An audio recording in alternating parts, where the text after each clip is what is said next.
Hey guys, what's up and welcome to Tesla therapy session number 20. So today we'll go over essentially therapy about Tesla stock because my goodness, do we all need it at this point? It feels like, doesn't it? So yeah, let's talk about it. So Tesla, the market's closing in about 3.5 minutes. Tesla pretty much ending the day at 125, down another 9%, as if it just, you think it can't get worse. It still somehow always finds a way to get even worse. So we're down 9% at least today.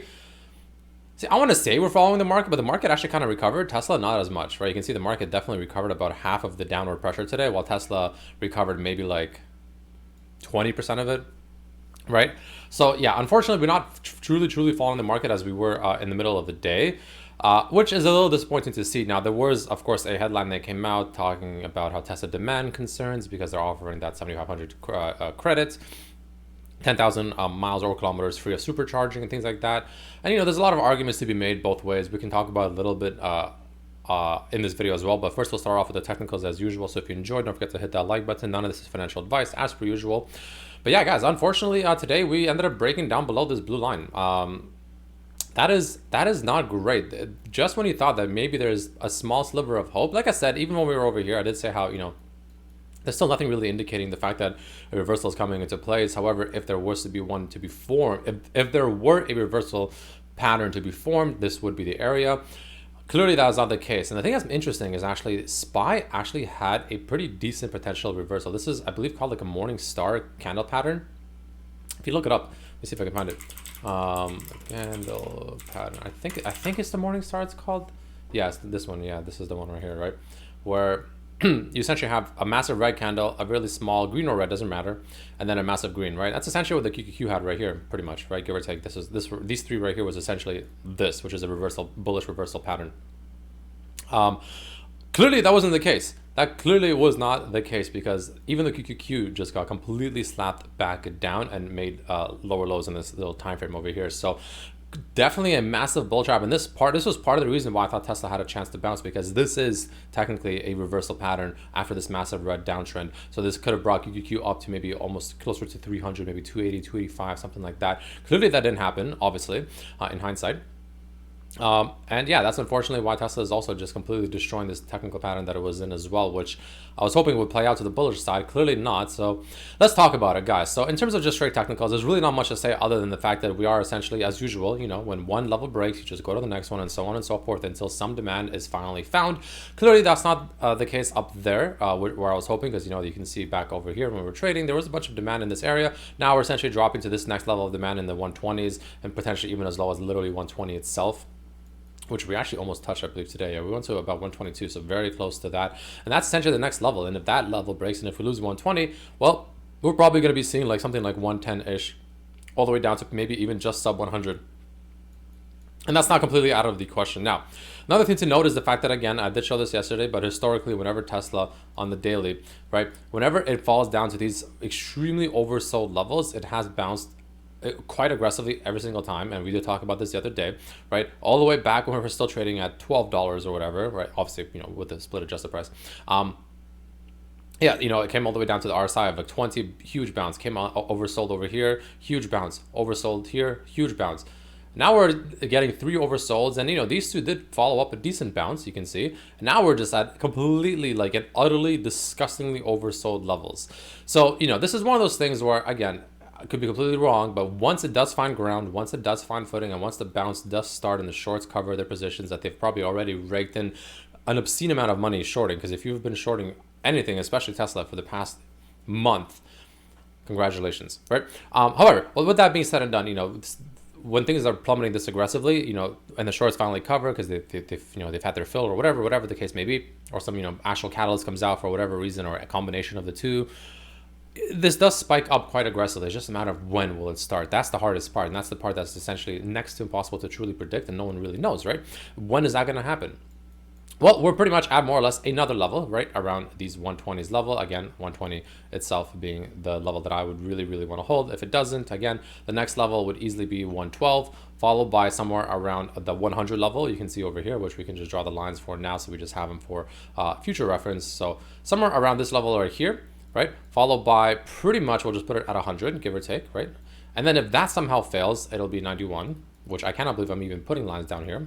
And then somehow, if it somehow magically gets even worse, it's pretty much made down to 65, which is insane because 65 is essentially another halving from here, which is quite wild to think about. It makes me sometimes wonder, back when we were still trading all the way up at 300-ish, and I was calling for 150s as being the potential realistic worst case scenario, man, how wrong I was, apparently, right? How wrong I was. Anyways, so that's essentially the technical analysis for that. Other than that, there's not a whole lot to talk about. The Bollinger Band, we're probably so far below the red line, it's unbelievable, which we are.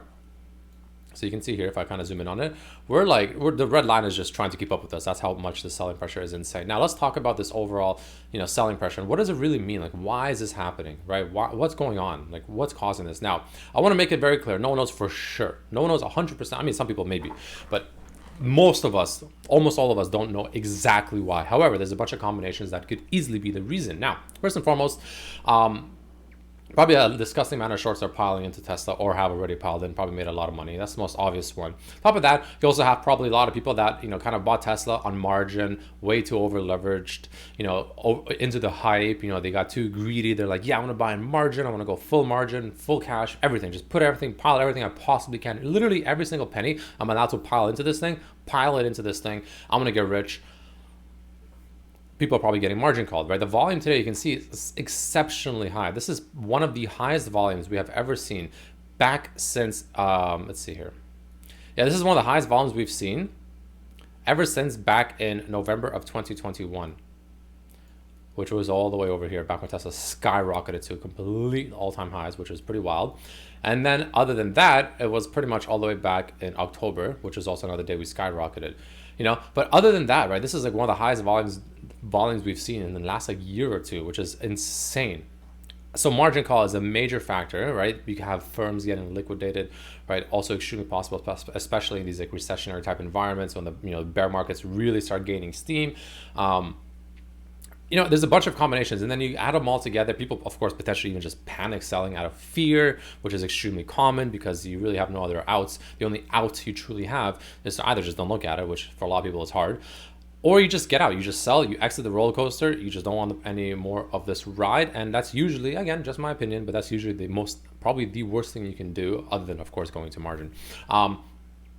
Yeah, so that's just not, I personally don't think I think that's wrong, especially when it's like down here, like, come on. Anyway, but the point is the fact that once all those things snowball, it gets worse and worse and worse, right? People have stop losses, again, the margin call. So like imagine someone's over here and they have like a stop loss down underneath this level of 167 or even like under 150. Cool. Someone got liquidated, someone got margin called. Now, you have the selling pressure. Someone's stop loss was here. Cool. Now there's more selling pressure. And then it just keeps snowballing. Then because that, that person had to sell or whatever, that the stop loss firm maybe even got liquidated, whatever the case may be, you're dropping even more. And then because it dropped more, now other people are getting potentially, margin called because they went to the level that, was their level of margin call, let's just say, or stop loss or whatever. Now that got hit. Now it's going even lower. And it just really snowballs like extremely aggressively like this, right? And that's why the red days when things fall are so fierce. They're just so unbelievably aggressive, especially lately what we've been seeing on Tesla, especially Tesla considered, a lot of people consider like a meme stock, like an overhyped stock, which I mean, to some extent it is.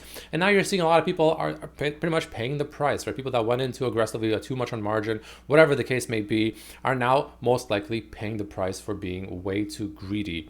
And that's essentially, in my opinion, at least what we are seeing. Because again, Elon is not allowed to sell. He is in a blackout period until the earnings, like I've said. So it's not even Elon that we can blame for this, which was an easy thing to blame before.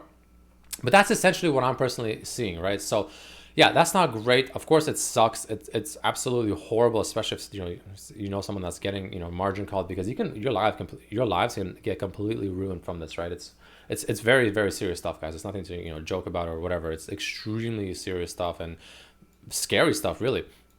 But again, we did fall out of this channel to the downside, which isn't great. That's not what you want to be seeing, man. This is extremely bearish. Unless we can recapture this channel, like, honestly, what day is it? Is today Thursday? Tomorrow, maybe Monday? Like, I'd really want to see it come back into this channel, like, tomorrow, ideally. Maybe Monday. I really want to see it come back in this channel, which would essentially be putting us back into the 130s. Let's just say. That is what I want to see. If we can get back into this channel, that will be fantastic. And this will just be essentially a massive bear trap. If not, and essentially all we do is come back up to retest this channel to like 133 and then just continue lower, absolute possibility. Will it happen? Who knows? No one knows for sure. You kind of go with it as it happens, right? But as of right now, again, Tesla is still looking exceptionally bearish, even more so, surprisingly, believe it or not, until we can get some kind of candle confirmation that we are finally ready to reverse. And like I said many times, even back when we were here, just because these are levels that are important that can be a reversal point, it doesn't mean it has to. And I've said this several times here. I said it here. Just because it's looking like it can reverse, it doesn't signify anything yet that it's actually going to. There's nothing in the candles to me that was suggesting that it's going to happen. It's just an area that it very well could happen, right? Because of just a potential, massive area of support. Clearly, that wasn't the case several times. Like it happened so many times, I lost track of count, honestly, right? But that's just kind of what it is. And that's kind of the situation that we are currently facing ourselves in. So again, guys, I'm with you. It hurts. It sucks. Of course, you also have fundamentals. Now, I know I talk about trading specifically, but I am actually an overall investor in Tesla.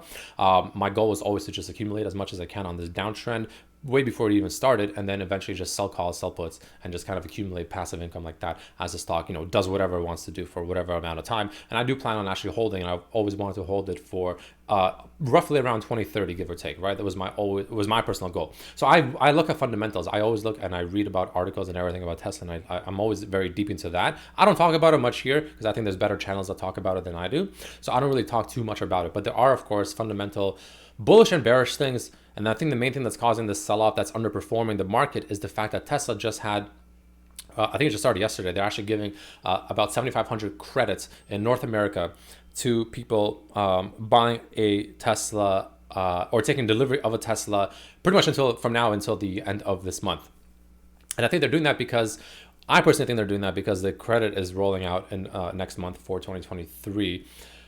And people are just going to wait for that, right? So that's what they're kind of offering it now, so that it doesn't kind of make this really awkward like slump in potential, delivered vehicles in this, because people are just waiting for that. I mean, you wait 2 weeks and you get 7,500 off. Like, why wouldn't you? So they're kind of offering it now, and it's actually a better deal than waiting for the tax credit, because you get the deal right here and right now. It's supposed to tax credit, which takes, of course, tax season, right? It takes much longer for that to actually come through and you actually see it. Anyway, that's something else entirely. But people are also saying it's bearish because, well, there's just cars at the lots, right? There's cars that you can go and essentially buy literally right now, which is somewhat unheard of for Tesla, because Tesla has always had like very long wait times. But of course, production has went up, but there's arguments that maybe the demand went down, right? So the production went overboard of demand. It's a very real possibility. Like, we don't know the exact picture yet.